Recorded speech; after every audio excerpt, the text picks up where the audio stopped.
Welcome back.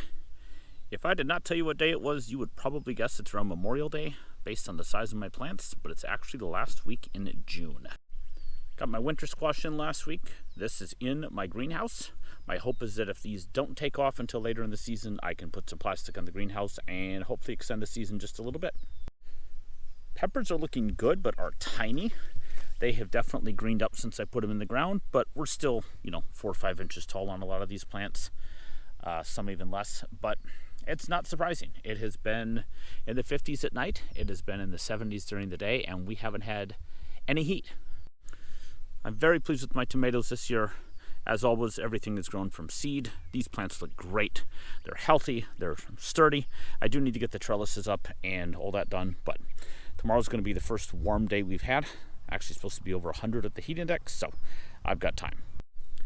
I've got about 18 varieties of tomatoes this year. They are all a good solid foot tall. Even the ones that were smaller when I started off have caught up, and they're looking great. Potatoes are still looking good. They flowered. I've got a few bugs on them, but nothing like I've had in past years. But I think the real star of the show is the potatoes that I actually planted later. These are a good 3.5 feet tall. They look fantastic. I don't see anything in the way of bugs, and they started to flower.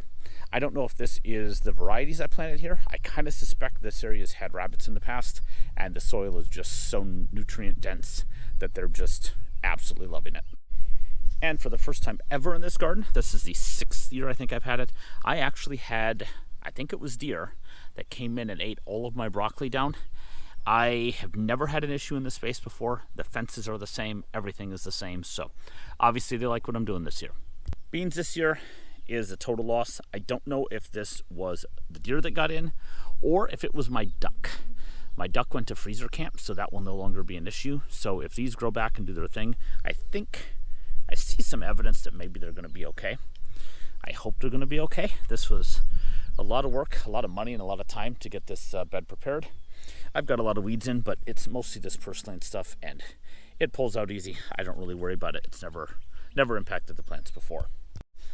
And the raised beds are looking great. I've still got one more, or 2 more rather, that I need to plant. Hopefully get to that today or tomorrow. I will do these in a separate video because these are pretty cool to look at, and I would say that the frost blankets have been great. They're keeping the predators out, they're keeping pests out, and they're keeping the soil a little bit more moist. So we'll look at these in a separate video, but as always, thanks for watching. I will see you on the next one.